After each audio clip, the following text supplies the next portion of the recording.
የመጀመሪያው ድምጽ ከሀ ጀምሬ እስከ መጨረሻው ድረስ አሳያችኋለሁ።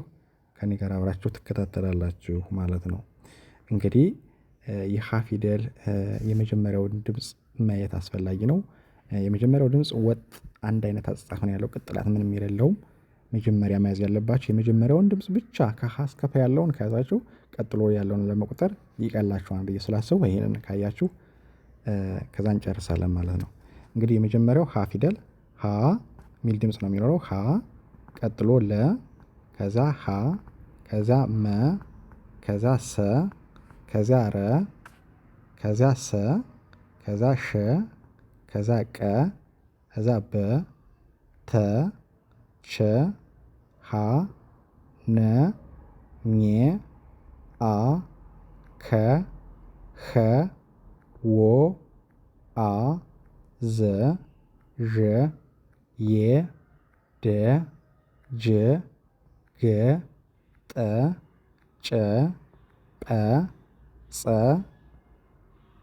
ይላል።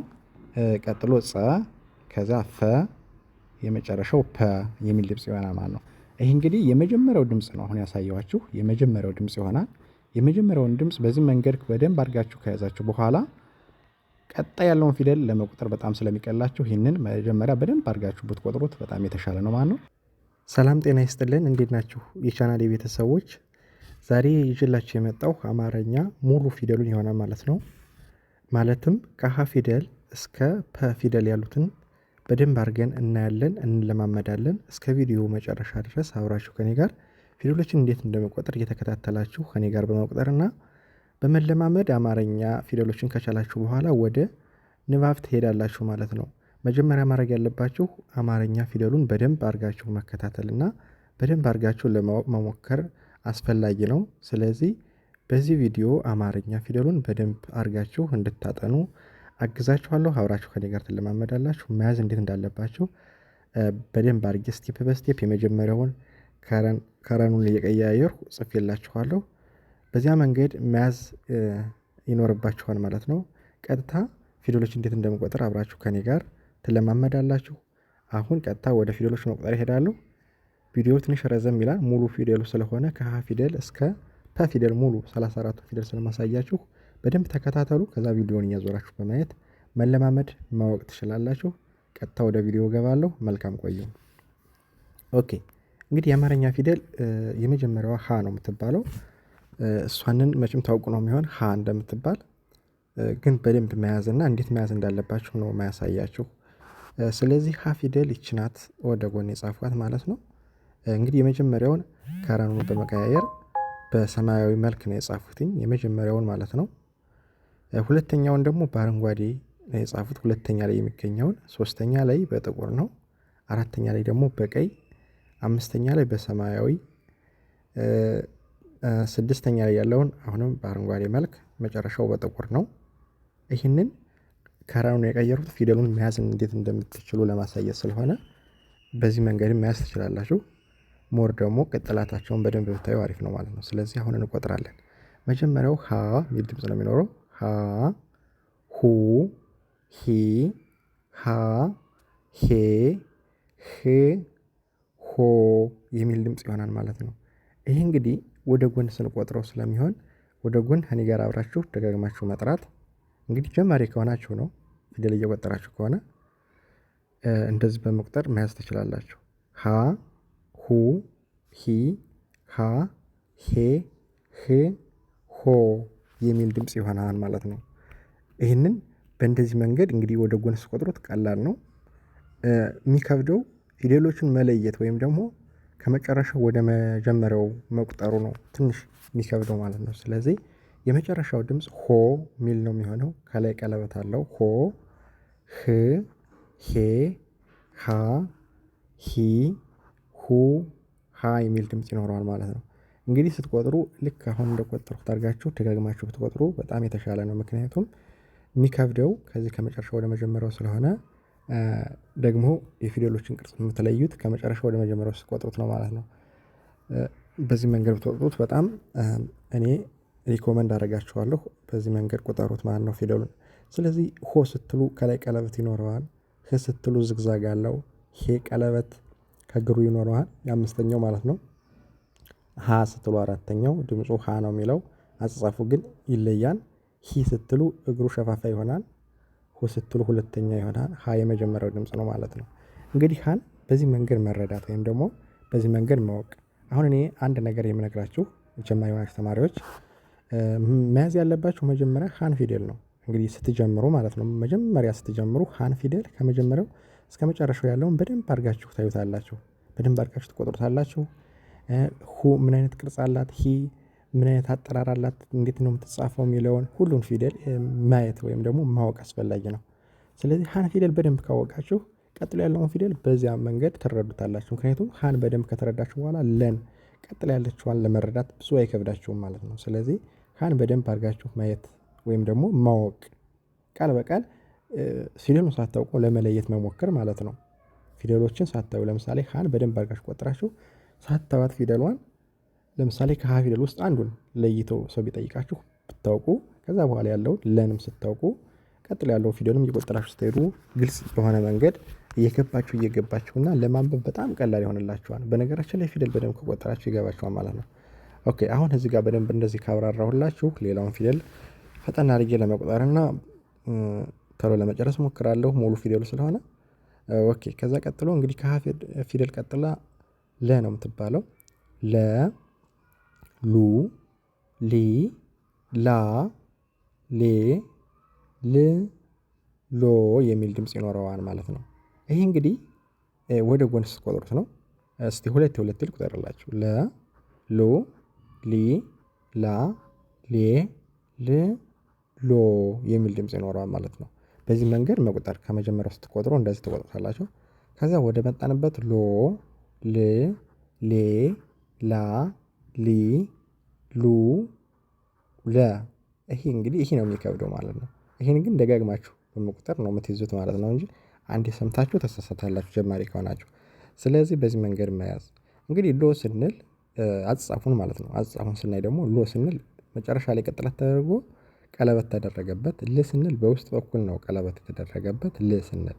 ሌ በውጭ በኩል ቀለበት ተደረገባት። ላ ደግሞ በዚያ ረጅም በዚያ አጭር ሆነች። ሊ ሸፋፋ ሆነች። ሉ ከጎኑ ቅጥላት ኖረው ለ የመጀመሪያው ድምፅ ሆነ ማለት ነው። እንግዲህ ለፊደል ይህን ይመስላል። ለፊደል ይህን ይመስላል። በዚህ መንገድ መያዝ ትችላላችሁ ማለት ነው። ኦኬ ከዛ ከለፊደል ቀጥላ ደግሞ ይቺ ሀ ነው የምትባለው ከመጀመሪያው ጋር ተመሳሳይ ማለት ነው። የመጀመሪያው ሀሌታ ሀ ይቺ ሀመርኋ ሀ በሚባል ነው የሚታወቁት። ስለዚህ ይቺም ሀ ነው የምትባል ሀ ሁ ሂ ሃ ሄ ህ ሆ የሚል ድምፅ ይሆናል ማለት ነው። ይህን ደግሞ በዚህ መንገድ ትይዙታላችሁ። ሆ ህ ሄ ሃ ሂ ሁ ሃ ይላል። እንግዲህ ከላይ የቆጠሩት ሀ ጋር ተመሳሳይ ነው ብያቸዋለሁ። የሚለያየው በአጻጻፍ ወይም ደግሞ የተለያየ ሳይዝ ወይም አጻጻፍ ስላለው እሱን ነው የምትለዩት እንጂ ድምፁ ተመሳሳይ ስለሆነ በደንብ ማየት ልብ ብሎ መቁጠር ነው ማለት ነው አስፈላጊነቱ። ኦኬ ስለዚህ ይህን ይመስላል። ከሀ ፊደል ቀጥሎ መ ናች።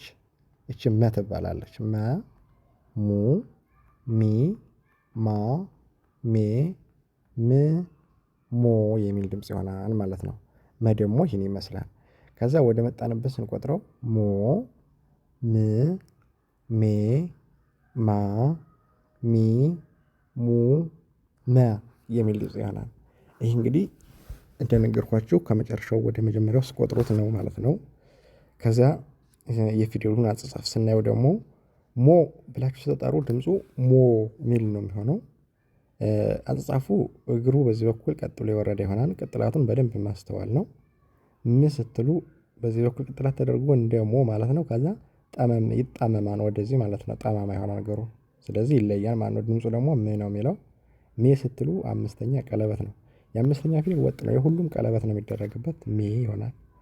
ማ ስትሉ ደግሞ እግሩ በዚህ በኩል ተቀጠለ ዝም ብሎ ወረደ ማለት ነው። ሚ ሸፋፋ ነው። ያው ሶስተኛው አንድ አይነት ነው። ሁሉ ፊደል እግሩ ሸፋፋ ነው የሚሆነው።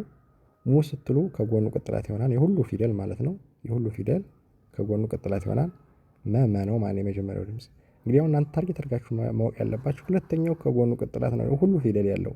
ሶስተኛው እግሩ ሸፋፋ ነው ማለት ነው። አራተኛው ብቻ እንደ ፊደሎቹ አጻጻፍ ይለያያል። አምስተኛው ሁሉ ፊደል እንግዲህ የአምስተኛው የማንኛውም ማለት ነው እግሩ ቀለበት ይሆናል ማለት ነው። ስድስተኛው እንደ ፊደሎቹ የተለያየ ነው። የመጨረሻውም እንደዛው። ይህን ካያችሁ ፊደል በጣም ግልጽ በሆነ መንገድ ይገባችኋል ብዬ አስባለሁ።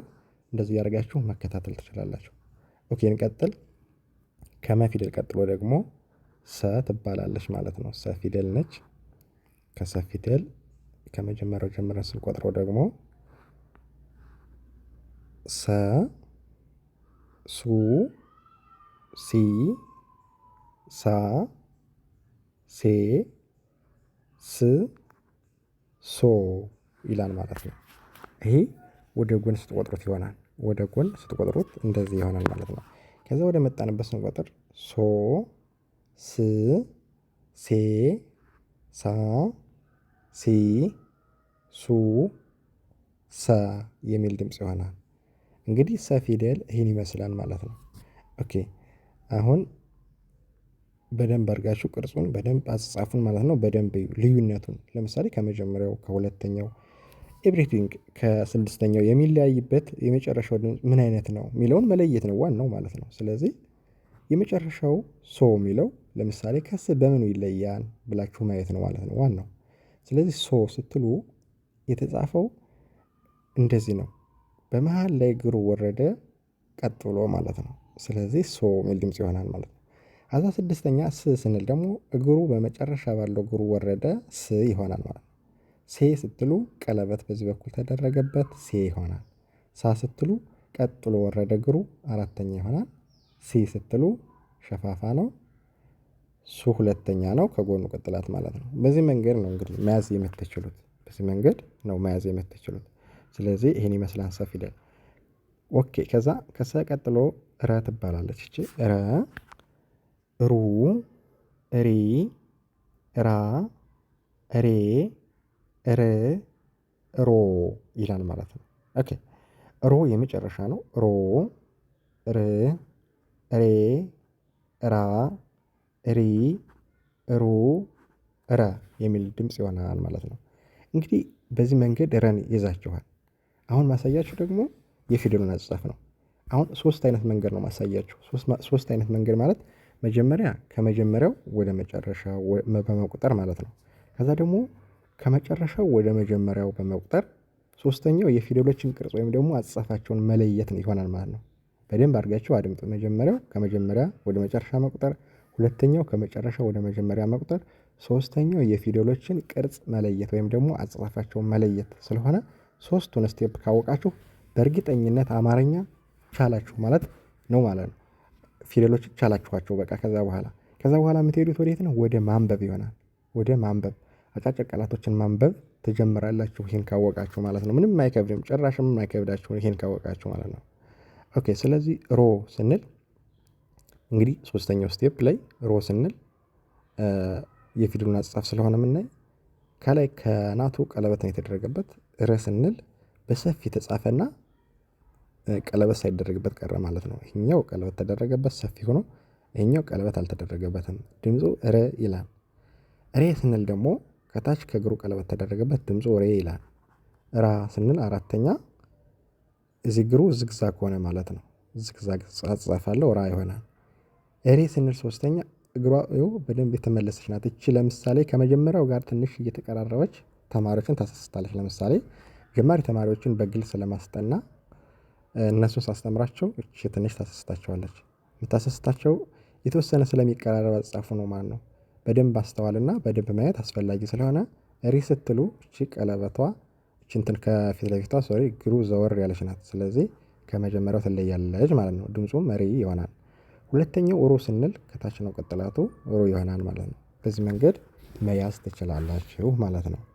ኦኬ በዚህ መንገድ ትይዛላችሁ። ኦኬ ከዛ ሰናት ከረቀጥላ ደግሞ ሰናት እቺ ሰናት ሰ ሱ ሲ ሳ ሴ ስ ሶ ሚል ድምጽ ይሆናል ማለት ነው። ይሄ ደግሞ እዛ ወደ መጣንበት ሶ ስ ሴ ሳ ሲ ሱ ሰ የሚል ድምጽ ይሆናል ማለት ነው።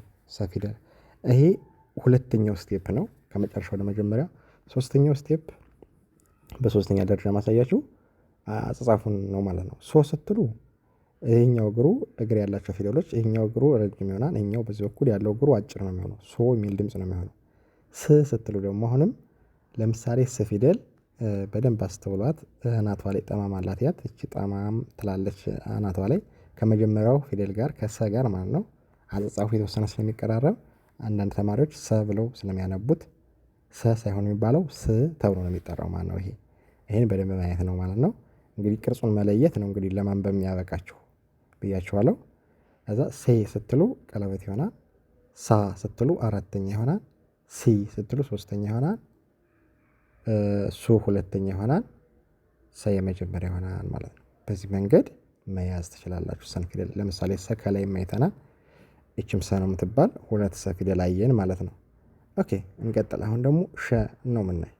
ሸ፣ ሹ፣ ሺ፣ ሻ፣ ሼ፣ ሽ፣ ሾ የሚል ድምጽ ይሆናል ማለት ነው። ሸ ፊደል ይህን ይመስላል።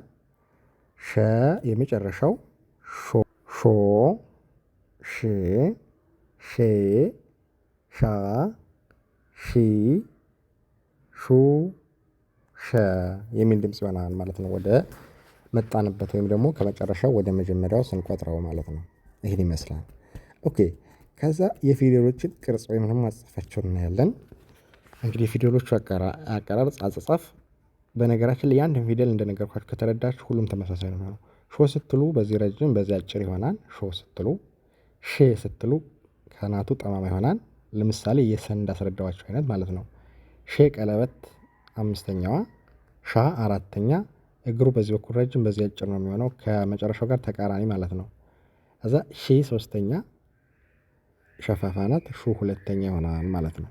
በዚህ መንገድ ነው ፊደሉን ማወቅ የምትችሉት ማለት ነው። ኦኬ አሁን ደግሞ ከሸ ፊደል ቀጥላ ያለችዋን እናያለን። ከሸ ፊደል ቀጥላ ያለችዋ ፊደል ማናት? ቀ ትባላለች ማለት ነው። ቀ ትባላለች። ኦኬ እቺ ቀ ትባላለች። ቀ፣ ቁ፣ ቂ፣ ቃ፣ ቄ፣ ቅ፣ ቆ የሚል ድምጽ ይሆናል ማለት ነው። ቀ ፊደል ደግሞ እንግዲህ ወደ መጣንበት ስንቆጥረው ደግሞ ቆ፣ ቅ፣ ቄ፣ ቃ፣ ቂ፣ ቁ፣ ቀ የሚል ድምጽ ይሆናል ማለት ነው። እንደዛ አድርጋችሁ ትቆጥራላችሁ። በነገራችን ላይ ሙሉ ፊደሉ ስለሆነ በጣም ረጅም ነው። እንግዲህ በትዕግስት ማየት ነው። በትዕግስት ካያችሁ ከዚህ ዩቱብ ላይ ማጥናት ወይም ደግሞ ማወቅ ትችላላችሁ። ሙሉ ፊደሉ ስለሆነ የአማርኛ ፊደል ሙሉ አወቃችሁ ማለት ደግሞ አንበባችሁ ማለት ነው። ይሄ አንድ ትልቅ ለውጥ ነው። ከዚህ ላይ ቻላችሁ ማለት በጣም ለእናንተ ጥሩ ነው ብዬ አስባለሁ። በዚህ መንገድ ብታዩት በጣም አሪፍ ነው። ቪዲዮውን ሳታቆራርጡ እስከመጨረሻው ማየት፣ ቪዲዮ አዙሮ ማየት በጣም ጠቃሚ ነው ብዬ አስባለሁ። እንደዚያ ብታደርጉ በጣም ምርጥ ነው። ደብተር ላይ ደግሞ መጻፍ ብትችሉ በጣም አሪፍ ነው ማለት ነው። ኦኬ አሁን ቆ ስንል የመጨረሻው ከላይ ቀለበት ነው የሚኖረው። ቆ። ቄ ስንል እቺ ከላይ አናቷ የተመለሰች ወይም ዝግዛግ አላት ስድስተኛ ማለት ነው። ቄ ስንል ቀለበት ነው። ቃ ስንል አራተኛ ነው። ቂ ሶስተኛ ነች፣ ሸፋፋም ትሆናለች። ቁ ሁለተኛ ይሆናል ማለት ነው። በዚህ መንገድ መያዝ ይቻላል።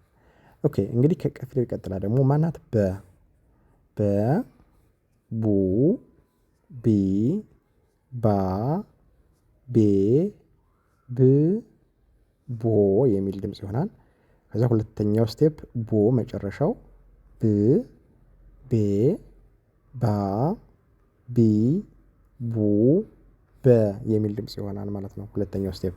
ሶስተኛውን ማስረዳችሁ በሶስተኛ መንገድ የፊደሎችን ቅርጽ ሲሆን ቦ ስንል አጭርና ረጅም ይሆናል እግሩ። እግሩ የሚረዝመው በዚህ በኩል ያለው ነው፣ የሚያጥረው በዚህ በኩል ያለው እግሩ ነው። ከዛ ብ ስንል ስድስተኛ ቅጥላቱ በዚህ በኩል ይሆናል ማለት ነው። ቤ ስንል ቀለበት ይሆናል። ባ አጭርና ረጅም ይሆናል። እግሩ የሚረዝመው ግን በዚህ በኩል ረጅም በዚህ በኩል አጭር ነው የሚሆነው። ቢ ሶስተኛ ደግሞ ሸፋፋ ትሆናለች። ቡ ሁለተኛ ከጎኑ ቅጥላት ይኖረዋል ማለት ነው። በዚህ መንገድ መያዝ ይቻላል። ኦኬ እንግዲህ ከበ ፊደል ቀጥሎ ደግሞ ተ ትባላለች።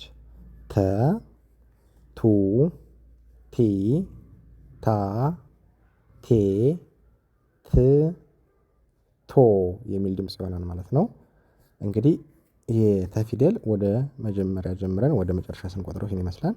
ከመጨረሻው ጀምረን ደግሞ ስንቆጥረው ቶ ት ቴ ታ ቲ ቱ ተ የሚል ድምጽ ይሆናል ማለት ነው። አሁን ሶስተኛው ስቴፕ ቀረን። ሶስተኛው ስቴፕ የፊደሎችን መለየት ነው። ቶ መጨረሻ ይሆናል። ቶ እዛ ላይ ቀለበት ነው የሚደረግበት። ት ስድስተኛ ይሆናል። ዝግዛግ ነው። ቴ ቀለበት ነው። ታ እግሯ ወደዚህ የተጣመመ ነው። አራተኛ ማለት ነው። ቲ እግሯ ሸፋፋ ነው። ቱ ሁለተኛ ነው ማለት ነው። ኦኬ ኦኬ። ከዛ ከተ ቀጥሎ ደግሞ ቸ ነች። ቸ ቹ ቺ ቻ ቼ ች ቾ የሚል ድምጽ ይሆናል። ከመጀመሪያው ወደ መጨረሻ ማለት ነው። ከዛ መጨረሻው ቾ ከዛ ች ቼ ቻ ቺ ቹ ቸ የሚል ድምጽ ይሆናል ማለት ነው። ኦኬ አሁን ደግሞ የፊደሎችን አጻጻፍ ነው የምንለየው። የፊደሎችን አጻጻፍ እንለያለን ማለት ነው። የፊደሎችን አጻጻፍ የምንለየው ደግሞ በእንዴት ነው? የፊደሎችን ቅርጽ ማየት። እንግዲህ ቾ ስንል ቀለበት ተደረገ ከላይ እንዳጻጻፉ ማለት ነው። ቾ ቼ ዝግዛግ ቼ ቀለበት ቻ አራተኛ ቺ እንደዚህ ሶስተኛዋ ቹ ሁለተኛ ቅጥላት ማለት ነው። በዚህ መንገድ መያዝ ነው ማለት ነው የምትችሉት። ይሄን ይመስላል ማለት ነው። ኦኬ አሁን ደግሞ ከቸ ቀጥላ ያለችዋን እናያለን ማለት ነው። ከቸ ቀጥላ ያለችዋን ፊደል እናያለን ማለት ነው። ኦኬ ከቸ ፊደል ቀጥላ ያለችዋ ማን ናት? ሀ ትባላለች። ሀ እንግዲህ ሀ ፊደል እንዴት እንደምትጠራ ወይም ደግሞ እንዴት እንደምትጻፍ እናያለን ማለት ነው። እንግዲህ ሀ ፊደል ከመጀመሪያው ድምጽ ጋር ወይም ደግሞ ሁለተኛ ሀ ሌታ ሀ ወይም ሀመርኳ ሀ ከሚባሉት ጋር ምንም ልዩነት የሌለው ተመሳሳይ ድምጽ ነው የሚኖረው በድምፁ ማለት ነው። የሚለየው በቅርጽ ነው በአጻጻፍ ማለት ነው። ስለዚህ አጻጻፉን ማየት ነው። ሀ ነው የምትባለው ይቺ ፊደል ይኸው አጻጻፏን እዩዋት። ሀ ሁ ሂ ሃ ሄ ህ ሆ ይላል ማለት ነው። ስለዚህ ይሄ ፊደል ሀ ነው ማለት ነው። በደንብ አስተውሉ። ሀ ፊደል ነው ይሄ ፊደል። እንግዲህ ጀማሪ ለሆናችሁ ተማሪዎች ይህን በደንብ ማየት ያስፈልጋል። ስንት ሀ ፊደል አለ ከተባላችሁ 3 ሀ ፊደል አለ በድምጽ ተመሳሳይ የሆነ በጽሁፍ ደግሞ ጭራሽም የማይገናኝ ወይም ደግሞ አጻጻፉ አንድ ያልሆነ 3 ሀ የሚባል ፊደል አለ ማለት ነው። ሀ የሚባል ፊደል አለ። ይህን በደንብ አስፈላጊና መያዝ አስፈላጊ ነው። ማወቅም አስፈላጊ ነው ማለት ነው። ስለዚህ ሆ መጨረሻው ህ ስድስተኛ ሄ ስንል አምስተኛ ሀ አራተኛ ሂ ሶስተኛ ሁ ሁለተኛ ሀ የመጀመሪያ ድምጽ ይሆናል ማለት ነው።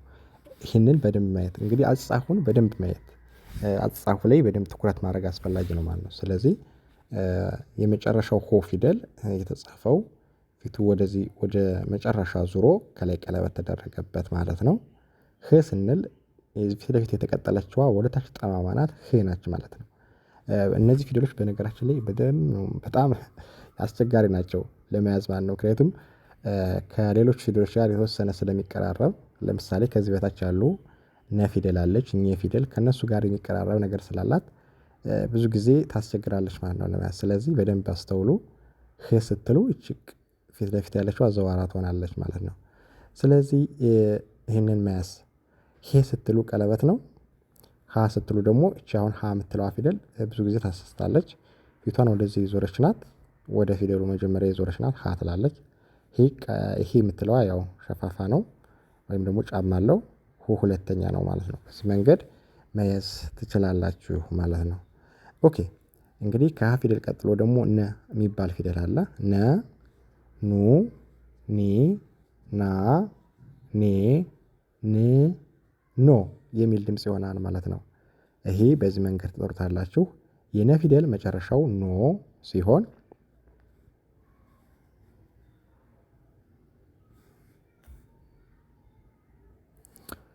ኖ ሲሆን ድምፁ ኖ ነው። እንግዲህ ከሀ ጋራ የተወሰነ ስለሚቀራረብ በደንብ አስተውሉ። የሀ ፊደል ከዚህ ላይ ቀጥላ ስላላት ነው እንጂ ከመጨረሻው ጋር ይቀራረባሉ ማለት ነው። ስለዚህ ኖ ነው የምትለው ይቺ ፊደል ን ስትሉ ስድስተኛ ይሆናል። ኔ ስትሉ ደግሞ አምስተኛ፣ ና አራተኛ፣ ኒ ሶስተኛዋ፣ ኑ ሁለተኛ ይሆናል ማለት ነው። በዚህ መንገድ በደንብ ማየት አስፈላጊ ነው ማለት ነው። ስለዚህ የኖ ፊደል መጨረሻዋ ቀለበት አላት። ኔ ስትሉ ዝግዛግ ይሆናል ማለት ነው። ትንሽ ዞር ዞር ያላለው አለው ማለት ነው። ኔ ደግሞ ቀለበት ነው። ና ስትሉ ማጭድ አይነት ቅርጽ አላት። ኒ ሶስተኛ ነች። ኑ ሁለተኛ ይሆናል ማለት ነው። በዚህ መንገድ ማወቅ ይቻላል ማለት ነው። ኦኬ ከዛ ከነ ፊደል ቀጥሎ ኘ ትባላለች። በደንብ አሁን ብዙ ጊዜ ተማሪዎች እኔ ሳስተምራቸው የምታስቸግራቸው ፊደል እቺ ፊደል ናት። እቺ ኘ የምትለዋ ፊደል እቺን በደንብ እዩ። በጣም ከከበዳችሁ ወይም ደግሞ ዩቲዩብ ላይ ከከበዳችሁ ደውላችሁ በግል ማጥናት ትችላላችሁ። በግል ስለምናስተምር በግል መማር ትችላላችሁ በነገራችን ላይ። ስለዚህ ይቺ ፊደል አሁን በደንብ ማየትና አስፈላጊ ከሆነ በደንብ ደጋግማችሁ ብታዩት ሞር በጣም የተሻለ ነው ማለት ነው። ስለዚህ ይቺ ኘ የሚል ድምጽ አላት። አጠራሯም ትንሽ ትከብዳለች። ኘ፣ ኙ፣ ኚ፣ ኛ፣ ኜ፣ ኚ፣ ኞ የሚል ድምጽ ይሆናል ማለት ነው። ስለዚህ ይህ ፊደል ኘ ነው። ኘ ፊደል ነው። ስለዚህ ድምፁ ይህን ይመስላል። የመጨረሻው ኞ የሚል ድምጽ አለው። ኞ፣ ኚ ስንል ስድስተኛ ነው። ኘ አምስተኛ፣ ኛ አራተኛ፣ ኚ ሶስተኛ ነው። ኙ ሁለተኛ ነው ማለት ነው። አጻጻፉን ደግሞ ስናይ ኞ ስትሉ ከዚህ ቀለበት ተደርጎበት ከላይ ያው የተደረገው ቀጥላቱ የራሱ ማለት ነው ተደረገ ማለት ነው። ኞ ስትሉ ኚ ዝግዛግ ነው። ኘ ስትሉ ደግሞ ቀለበት ይደረግበታል። ኛ ስትሉ እንደ ና አራተኛ ሆና ያው የሚቀጠለው ከላይ ስለሚቀጠል ኛ ትሆናለች ማለት ነው። ብዙ ጊዜ ከዚች ጋር ያመሳስሏቸዋል ተማሪዎቹ። ኚ ሶስተኛ ነው። ኙ ሁለተኛ ነው ማለት ነው። በዚህ መንገድ መያዝ ይቻላል ማለት ነው። ኦኬ ይህንን እንዲያርጋችሁ ከያዛችሁ ደጋግማችሁ ቁጠሩት። እንደነገርኳችሁ ለመጥራት የሚከብዳችሁ በግል ማጥናት ትችላላችሁ። በውስጥ አናግሩኝ እመልስላችኋለሁ ማለት ነው። ኦኬ ከኘ ፊደል ቀጥላ ደግሞ አ ትባላለች። አ፣ ኡ፣ ኢ፣ አ፣ ኤ፣ እ፣ ኦ የሚል ድምጽ ይሆናል ማለት ነው። እንግዲህ አ ፊደል ስንጠራው ይህን ይመስላል። አንዳንድ ተማሪዎች ሃንና አን ያመሳስላሉ። ሃንና አን ያመሳስላሉ። ይሄ ጭራሽ አይገናኝም ድምፁ። ይሄኛው አ ነው የሚል አፋችሁን ከፍታችሁ የምትጠሩት አ የሚል ድምጽ ነው የሚኖረው። ይሄኛው ደግሞ ሃ ትንፋሽ አለው ማለት ነው። ሃ ነው እና አ በሚል ስለሚለይ ልዩነት አለው ማለት ነው። ኦኬ ኦ ነው መጨረሻው። ኦ ስድስተኛ ነው። ኤ፣ አ፣ ኢ፣ ኡ የሚል ድምጽ ነው የሚሆነው ማለት ነው። ይህንን በዚህ መንገድ መያዝ እንግዲህ ኦ ስትሉ እግሩ ረጅምና አጭር ነው የሚሆነው። ኤ ስትሉ ዝግዛግ፣ ኤ ስትሉ ቀለበት፣ አ ስትሉ አጭርና ረጅም፣ ኢ ሸፋፋ ሆና ኡ ሁለተኛ ይሆናል ማለት ነው። እንግዲህ በዚህ መንገድ መያዝ ይቻላል ማለት ነው። በዚህ መንገድ መያዝ ይቻላል። እንደዛ አድርጋችሁ ከቆጠራችሁ ግልጽ የሆነ አያያዝ ትይዛላችሁ ማለት ነው። እንግዲህ ከአ ፊደል ቀጥላ ከ ነች። ከ፣ ኩ፣ ኪ፣ ካ፣ ኬ፣ ክ፣ ኮ የሚል ድምጽ ይሆናል ማለት ነው። ከዛ ወደ መጣንበት ኮ፣ ክ፣ ኬ፣ ካ፣ ኪ፣ ኩ፣ ከ የሚል ድምጽ ይሆናል ማለት ነው። በዚህ መንገድ ትይዙታላችሁ ማለት ነው። ከዛ የሶስተኛው ስቴፕ ደግሞ በሶስተኛ መንገድ ደግሞ የምትይዙት ኮ ስትሉ መጨረሻ ነው። እግሩ ረጅምና አጭር እንደሚሆን ማየት። ክ ስትሉ ድምፁ ክ ነው። አጻፉ ደግሞ እዚህ ላይ ዝግዛግ እንደኖረው ማወቅ። ኬ ስትሉ ቀለበት እንደኖረው ማወቅ አምስተኛ። ካ ስትሉ አንዱ እግር ረጅም አንዱ እግር አጭር እንደሆነ ማወቅ። ኬ ሶስተኛ ሸፋፋ እንደሆነች ማወቅ። ኩ ሁለተኛው ከጎኑ ቅጥላት እንደኖረው ማወቅ ነው ማለት ነው። ሶስተኛው ስቴፕ አሁን እኔ እንዳስረዳኋችሁ አድርጋችሁ ፊደሉን ከያዛችሁት በደንብ ይገባችኋል ብዬ አስባለሁ። በዚህ መንገድ ያዙት። ኦኬ ከዛ ከፊደል ቀጥሎ ኸ የሚል ድምጽ ነው የሚኖረው። ይህ ፊደል ደግሞ ብዙ ጊዜ ተማሪዎችን ያወዛግባል ወይም ደግሞ ትንሽዬ ያሰስታል። የሚያሰስትበት መንገድን ልንገራችሁ። ለምሳሌ ይህ ፊደል ድምፁ የመጀመሪያው ኸ የሚል ድምጽ ነው የሚኖረው። ስለዚህ ከሶስት ሀ ፊደሎች አሉ ብዬ ካስረዳኋችሁ ጋር የሚቀራረብ ነው ማለት ነው። የሚቀራረብ ሳይሆን ኦልሞስት የመጀመሪያው ድምፁ ብቻ ነው ኸ የሚል እንጂ ሌላው ግን ተመሳሳይ ነው ማለት ነው። ቀጥሎ የምናገኘው ለምሳሌ ሁ ነው የምንል ስለዚህ ከዛኛዎቹ ሀ ፊደሎች ጋር ይመሳሰላል ማለት ነው። በቀላል መንገድ ሳስረዳችሁ ይሄን ይመስላል። ስለዚህ ኸ ይላል ሁ ሁለተኛ ሂ ሃ ሄ ህ ሆ የሚል ድምጽ ይሆናል ማለት ነው። ከዛ ወደ መጣንበት ሆ ህ ሄ ሃ ሂ ሁ ኸ የሚል ድምጽ ይሆናል ማለት ነው። እንግዲህ እንዳስረዳኋችሁ የሀ ፊደል ይህ የመጀመሪያው ኸ ነው እንጂ የሚለው ከሌሎቹ ጋር ተመሳሳይ ነው ብያችኋለሁ። ምክንያቱም አሁን ሆ ስንል ከላይ የጠራናቸውን ፊደሎች ሆ ብለን እንደጠራን ማወቅ ወይም ደግሞ ማሰብ አስፈላጊ ነው ማለት ነው። ስለዚህ ድምፁ ሆ ሲሆን ይሄኛው የእነዛኞቹም ሆ ከሆነ ተመሳሳይ ነው ማለት ነው። ስለዚህ እግሩ አጭርና ረጅም ነው እንደሌሎቹ የሚሆነው ህ ስትሉ ደግሞ ዝግዛግ ይሆናል። አጻጻፉ ግን የተለያየ ነው። ሄ ቀለበት ሃ አራተኛ ሂ ሶስተኛ ሁ ሁለተኛ እንደሆነ ማወቅ አስፈላጊ ነው ማለት ነው። ኦኬ ይህንን እንደዛ አድርጋችሁ ከያዛችሁ በኋላ ከኸ ፊደል ቀጥሎ ወ ትባላለች። ወ ው ዊ ዋ ዌ ው ዎ ይላል ማለት ነው። ይሄ ደግሞ እንግዲህ ወ ፊደል ብዙ ጊዜ የሚቀራረብ ድምጽ ነው ያለው። ምን ማለት ነው? ለምሳሌ የመጀመሪያውና የመጨረሻው ድምጽ ተመሳሳይ ነው ማለት ነው በድምፁ ማለት ነው። ድምፁ ወ ነው የሚለው አጻጻፉ ሳትጽፉ ይለያያል። ለምሳሌ ወ ፊደል አጻጻፉ ይሄን ይመስላል። ወ ስትሉ ይሄንን ነው የምትጠሩት። ው ስትሉ ስድስተኛ ዌ አምስተኛ ዋ አራተኛ ዊ ሶስተኛ ው ሁለተኛ ወ የመጀመሪያ ማለት ነው። በዚህ መንገድ ነው የምትቆጥሩት። ይሄ ሁለተኛውና ስድስተኛውም የተቀራረበ ነው ብዙ አይለያይም ማለት ነው። ድምፁ ማለት ነው። አጻጻፉ ደግሞ ይሄኛው ቀጥላት ከመሃል ይሆናል ያኛው ከታች ነው ማለት ነው። ስለዚህ ወ ስትሉ ይሄን ይመስላል። ው ስትሉ ስድስተኛ ዌ ይቺ ቀለበት አላት ዋ አራተኛ ነው ዊ ሶስተኛ ወ የሁለተኛው ድምጽ ው ነው የሚለው የመጀመሪያው ወ ነው የሚለው ማለት ነው። እንግዲህ ይህ ፊደል ለጀማሪ ተማሪ ከሆነ ፊደል ቆጥሮ ለማወቅ ትንሽዬ ይከብዳችኋል። ግን ቪዲዮውን አዙራችሁ ማየት አስፈላጊ ከሆነ መማር የምትፈልጉ በግል ማጥናት በቃል በቃል ማለት ነው መምህሩ በደንብ እያስጠናችሁ ወይም ደግሞ ቃል በቃል እኔ እያስረዳኋችሁ መማር ትችላላችሁ ማለት ነው። ከከበዳችሁ እና ወ ፊደል ይሄን ይመስላል። ስለዚህ ወን ካየን ከወ ቀጥሎ ደግሞ ማነው አ ትባላለች።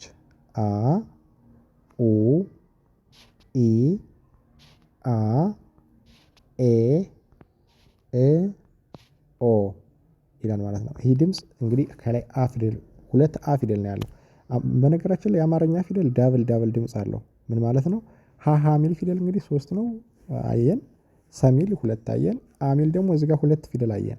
ስለዚህ ሁለቱ ፊደል ድምፁ ተመሳሳይ ነው ቅርጽ ብቻ ነው የሚለያየው ማለት ነው። አማርኛ እንደዛ አይነት ነገር ስላላቸው ነው። ይህ ፊደል እንግዲህ አ ነው። ኦ መጨረሻ እ 6 ኤ 5 አ ሁለተኛ ኢ ሶስተኛ ኦ ሁለተኛ አ የመጀመሪያ ድምጽ ይሆናል ማለት ነው። በዚህ መንገድ ነው የመያዝ የምትችሉት። የፊደሉን ደግሞ አጻጻፉ በደንብ አድርጋችሁ ማየት። አሁን ይህ ፊደል አጻጻፉ በጣም አስቸጋሪ ስለሆነ በጣም ብዙ ጊዜ ተማሪዎችን የሚያሳስት አይነት ፊደል ስለሆነ ብዙ ቦታ ላይ ስለሚገኝ በደንብ እዩት። ስለዚህ ኦ ስትሉ አጻጻፉን እዩት በደንብ ፊደል ናት ኦ ናት ማለት ነው ድምጿ። እ ስትሉ ደግሞ ስድስተኛ ነች። እ ስትሉ ከዛ ኤ ስትሉ ቀለበት አለው። አ ስትሉ ይሄ ደግሞ ድምፁ ከመጀመሪያው ጋር ተመሳሳይ ነው። ድምፁ አ ነው የሚለው። ኢ ሶስተኛ ኡ ሁለተኛ አ የመጀመሪያው ድምጽ ይሆናል ማለት ነው። እንግዲህ አጻጻፉ ዜሮን መስሎ የተጻፈ አጻጻፍ ነው ያለው። አ ፊደል ይሆናል ማለት ነው ይሄ። ስለዚህ በዚህ መንገድ ማጥናት ይቻላል ማለት ነው። ኦኬ እንግዲህ ከአ ፊደል ቀጥሎ ያለው ደግሞ ዘ የሚል ፊደል ይሆናል። ዘን ደግሞ እናያለን ማለት ነው። እቺ ፊደል ማለት ነው ዘ ትባላለች።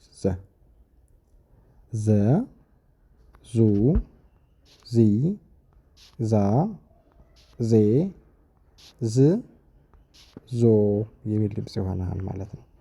እንግዲህ ወደ መጣንበት ዞ መጨረሻው ዝ ስድስተኛ ዜ ዛ ዚ ዙ ዘ ይላል ማለት ነው። ይህ ሁለተኛው ስቴፕ ነው። ከመጨረሻ ወደ መጀመሪያ የምትቆጥሩት ስቴፕ ይሆናል ማለት ነው። ሶስተኛው ስቴፕ ፊደሎችን መለየት ወይም ደግሞ ቅርጻቸውን ማወቅ ይሆናል ማለት ነው። እንግዲህ አሁን 3 አይነት ስቴፕ ነው ያስተማርኳችሁ። ወደ ጎን መቁጠር፣ ወደ መጨረሻ ፊደሎችን መለየት። ይህን በደንብ አድርጋችሁ ደጋግሜ እየነገርኳችሁ ነው እንዳትረሱት። እንግዲህ ዞ ስትሉ እግሩ በዚህ ረጅም በዚህ አጭር ዝ በዚች ላይ ዘወር ያላላት ስድስተኛ ማን ነው? ዝ የሚል ድምጽ ይኖራታል። ዜ ቀለበት ነው። ዛ ስትሉ አጭር ረጅም ይሆናል። በዚህ በኩል ያለው ነው ረጅም የሆነው አጭር ይሄኛው። እዚህ ሸፋፋ ትሆናለች። ዙ ሁለተኛ ይሆናል ማለት ነው። እንግዲህ ይህንን በደንብ አድርጎ ማየት ወይም በደንብ ደጋግሞ መቁጠር ከዛ አማርኛ ማንበብ ይቻላል ማለት ነው።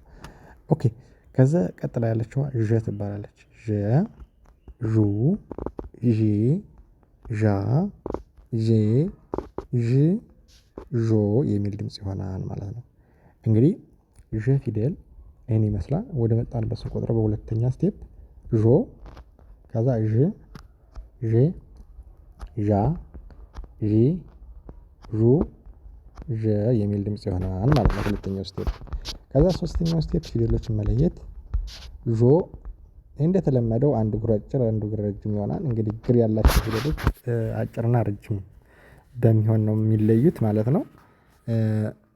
ስድስተኛው ድምጽ ደግሞ ዤ የሚል ድምጽ ነው የሚኖረው። አጻጻፉ ውስብስብ ያለ ነው። ካናቱ ላይ እንደዚህ አይነት የተቀጠለ አለው። ይህን ይመስላል ዥ ዤ ስትሉ ቀለበት ነው። ዣ አንዱ አጭር አንዱ ረጅም ይሆናል። ዢ ሸፋፋ ትሆናለች። ዡ ሁለተኛ ዣ የመጀመሪያ ድምጽ ይሆናል ማለት ነው። ኦኬ እንቀጥል። ከዛ ደግሞ ከዠ ፊደል ቀጥሎ የ የሚል ድምጽ ነው ያላት። የ ትባላለች ፊደል የ ዩ ይ ያ ዬ ይ ዮ የሚል ድምጽ ይሆናል ማለት ነው። እንግዲህ ወደ ጎን ስትቆጥሩት ነው። ከመጨረሻ ወደ መጀመሪያ ደግሞ ዮ ይ ያ ዬ ያ ዬ ይ ዩ የ የሚል ድምጽ ይኖራል ማለት ነው። ይሄ ወደ መጣችሁበት ስትቆጥሩት ነው። ዮ ስትሉ ሶስተኛው ስቴፕ አጻጻፉን ስናየው ዮ ስትሉ ከዚህ ላይ እንትን ይኖረዋል። ከመጨረሻ ላይ ቅጥላት ይኖረዋል። ይ ስትሉ ስድስተኛ ይሄ እግሩ በጣም የዞረ ይሆናል። ይ ስትሉ ይሄ ስትሉ ከዚህ ላይ ቀለበት አላት። ያ አራተኛ ነው። ይ ስትሉ ሶስተኛው ደግሞ እዚህ ላይ የተቀጠለው በጣም የበዛ ይሆናል። ሶስተኛው ማለት ነው። ዩ ሁለተኛ የ የመጀመሪያ ድምጽ ይሆናል ማለት ነው። ስለዚህ የፊደል ይህን ይመስላል። የፊደል ይህን ይመስላል። ኦኬ ከዛ ከየፊደል ቀጥሎ ደግሞ ደ ነው። ደ ዱ ዲ ዳ ዴ ድ ዶ የሚል ድምጽ ይሆናል ማለት ነው። ኦኬ ዶ ስትሉ መጨረሻው እንደተለመደው እንደሌላው ፊደል በዚህ ረጅም ይሆናል። ይሄኛው እግሩ ይሄኛው አጭር ነው የሚሆነው። ድ ስትሉ ከላይ ቅጥላት ይኖረዋል። ዴ ከዛ ዳ ከዛ ዲ ዱ ደ የሚል ድምጽ ይሆናል ማለት ነው። ደ ፊደል በዚህ መንገድ መያዝ ትችላላችሁ ማለት ነው። ኦኬ እንግዲህ ከደ ፊደል ቀጥሎ ደግሞ ጀ የሚባል ፊደል አለ። እሱን ደግሞ እናያለን ማለት ነው። ጀ የሚባል ፊደል አለ። ጀን እናያለን። ጀ ደግሞ ይሄን ይመስላል። ጀ ጀ ይሄ ማነው? ጀ ጁ ጂ ጃ ጄ ጅ ጆ የሚል ድምጽ ይሆናል ማለት ነው። የጀ ፊደል ይሄን ይመስላል። እንግዲህ ወደ መጣንበት ስንቆጥረው ጆ ጂ ጄ ጃ ጂ ጁ ጀ የሚል ድምጽ ይሆናል ማለት ነው። ጀ ፊደል ይሄን ይመስላል። ስለዚህ አሁን የምናውቀው ደግሞ አሁን መለየት ያለብን የፊደሉን ቅርጽ ይሆናል ማለት ነው። የፊደሉ ቅርጽ ጆ ስንል እንደዚህ ነው የተጻፈው።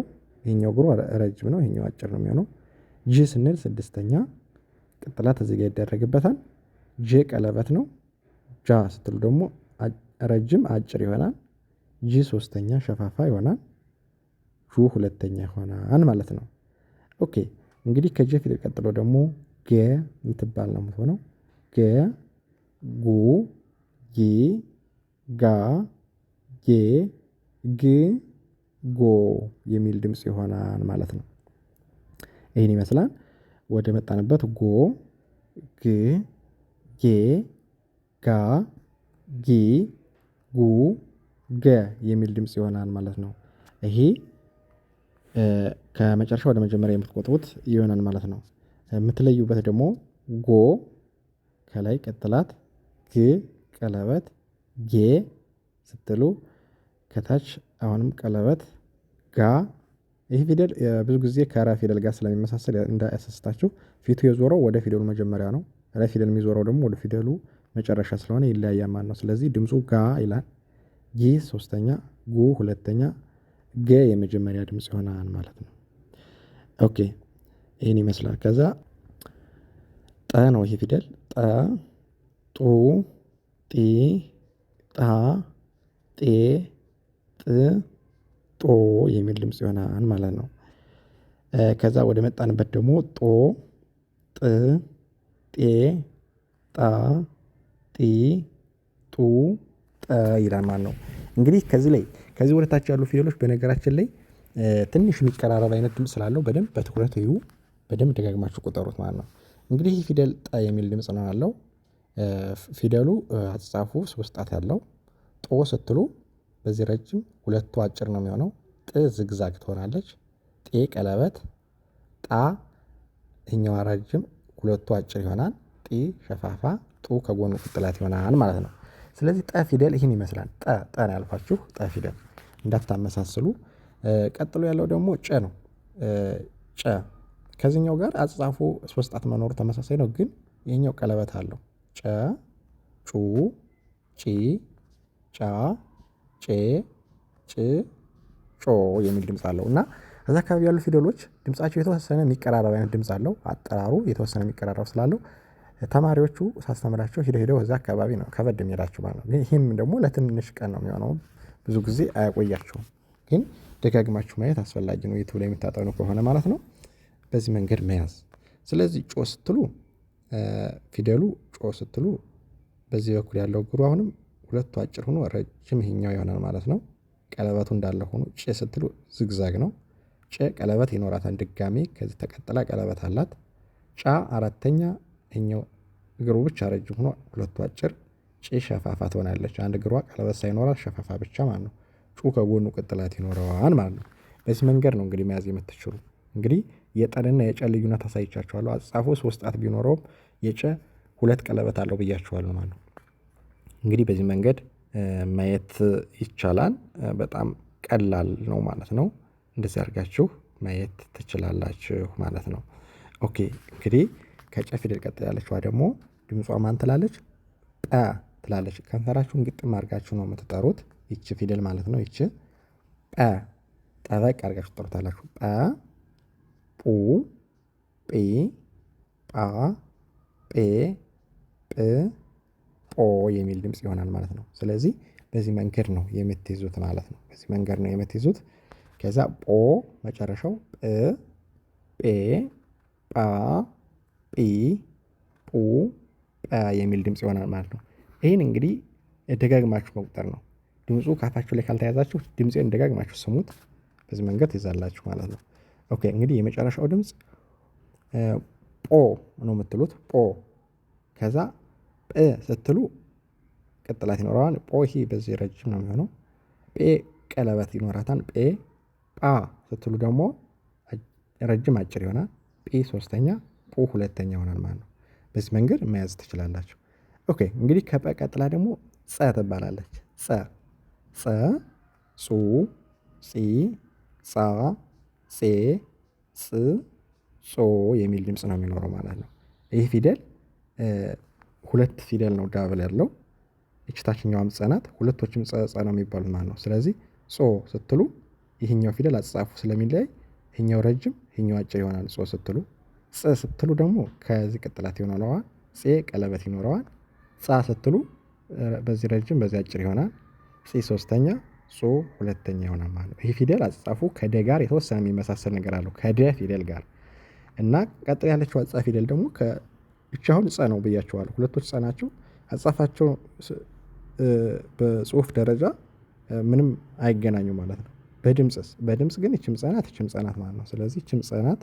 ጸ ጹ ጺ ጻ ጼ ጽ ጾ የሚል ድምጽ ይኖረዋል ማለት ነው። ስለዚህ እናንተ ማየት ያለባችሁ የፊደሉን ድምፁ ተመሳሳይ መሆኑን ብቻ ነው ማየት ያለባችሁ ማለት ነው። ስለዚህ ፊደሉ ተመሳሳይ ከሆነ ድምፁ ሲነበብ ይህን ማገኛችሁ ሁለቶችን ብታገኙ በአንድ ድምፅ ነው የምትጠሩት ማለት ነው። ግን አጻፉ እንዴት ነው? ጾ ስትሉ አሁን ይህ ፊደል እዚህኛው ጋር አይገናኝም ማለት ነው። ስለዚህ ጾ የሚል ድምፅ ነው ያለው። ይሄ ከመሃል መሃል ሰረዝ ወይም ደግሞ የተደረገ ቅጥለት አለው። ጾ ከዛ ጽ ጼ ጻ ጺ ጹ ጸ የሚል ድምፅ ይኖረዋል ማለት ነው። ኦኬ አሁን መጨረሻው ስቴፕ ላይ እየደረስን ነው። ሁለት ፊደሎች ብቻ ናቸው የቀሩን። ማንና ማን? ፈና ፐ ናቸው የቀሩን። እነዚህን እንቆጥራለን ማለት ነው። እነዚህን ቆጥረን ከጨረስን በኋላ የመጨረሻ ማሳያችሁ ጀማሪ ከሆናችሁ መጀመሪያውን ድምፅ ነው መያዝ የሚኖርባችሁ። የመጀመሪያውን ድምፅ ብቻ ከሀ እስከ ፐ ያለውን አሳያችኋለሁ። እሱን ሳታዩ እንዳትሄዱ፣ እሱን እዩ ማለት ነው። እሱን ማየት አለባችሁ። እንግዲህ ይቺ ፊደል ፈ ነው የምትባለው። ፈ ፉ ፊ ፋ ፌ ፍ ፎ የሚል ድምፅ ይኖረዋል። ወደ መጣንበት ፎ ፍ ፌ ፋ ፊ ፉ ፈ የሚል ድምፅ ይኖረዋል ማለት ነው።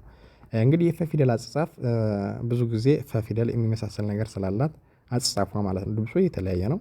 እንግዲህ ፎ ስትሉ ከላይ ቀለበት ይኖረዋል። ፍ ስትሉ በሰፊው የተጻፈ ነው። እግሩ ግን አወራርዱ እንደዚህ ነው፣ ግን በሰፊው የተጻፈ አጻጻፉን ብቻ በደንብ እዩት። ፌ ስትሉ ደግሞ ፌ ስትሉ ቀለበት ይኖራታል። ፋ ስትሉ አራተኛ። ይቺ አሁን አጻጻፏ ከስድስተኛው ጋር የሚቀራረብ ኑሯት፣ ግን ይቺ አጻጻፏ እንዴት ነው? ጠባብ፣ በጠባብ መንገድ ነው የተጻፈችው ማለት ነው። ፋ ትላለች።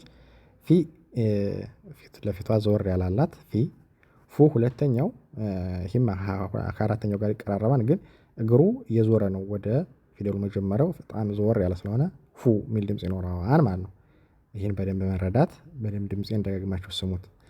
ኦኬ ከዛ የመጨረሻው ፐ የምትለዋ ማለት ነው። ፐ ፑ ፒ ፓ ፔ ፕ ፖ የሚል ድምፅ ይኖረዋል ማለት ነው። ይህ ፊደል ፐ ይባላል። ከዛ ፖ መጨረሻው ነው፣ ፖ ይሆናል ማለት ነው። ከዛ ፕ ስድስተኛ፣ ፕ ፔ አምስተኛ፣ ፓ አራተኛ፣ ፒ ሶስት፣ ፑ ሁለተኛ ይሆናል ማለት ነው። ፖ ስትሉ ዝግዛግ ሆኖ ይህን ይመስላል መጨረሻው ማለት ነው። ፕ ስትሉ ዝግዛግ ነው ከላይ ማለት ነው ካናቱ። ፔ ቀለበት፣ ፓ ፊቷ የዞረ፣ ፒ ሸፋፋ፣ ፑ ሁለተኛ ይሆናል ማለት ነው። ስለዚህ ፐ ፊደል ፐ ስትሉ በከንፈራችሁ ላላ አድርጋችሁ ነው የምትቆጥሩት። ፐ የሚል ድምፅ ይሆናል። ይህን ይመስላል እንግዲህ የአማርኛ ፊደል። ትንሽ ያው አስረዝሜባችኋለሁ ቪዲዮውን። ካልሆነ ደግሞ በጣም ቢበዛባችሁ ከሆነ እስከሆነ ፊደል ድረስ በደንብ ማየት። ለምሳሌ ከሀ እስከ ሸ ያለውን ፊደል አይታችሁ አቋርጣችሁ ደግሞ ቀጣይ ቀን ደግሞ ቀጥሎ ያለውን በማየት ቪዲዮውን ይህም ቪዲዮ በደንብ ቀጥቅጣችሁ ካያችሁ በኋላ አማርኛ በእርግጠኝነት መነግራችሁ ማንበብ ትችላላችሁ። በእርግጠኝነት መነግራችሁ ይህንን መጀመሪያ በደንብ አድርጋችሁ ብትቆጥሩት በጣም የተሻለ ነው ማለት ነው። የዛሬ ቪዲዮ ይህን ይመስላል። በሌላ ቪዲዮ እስከሚመጣ ሰላም ሁኑ። ቻው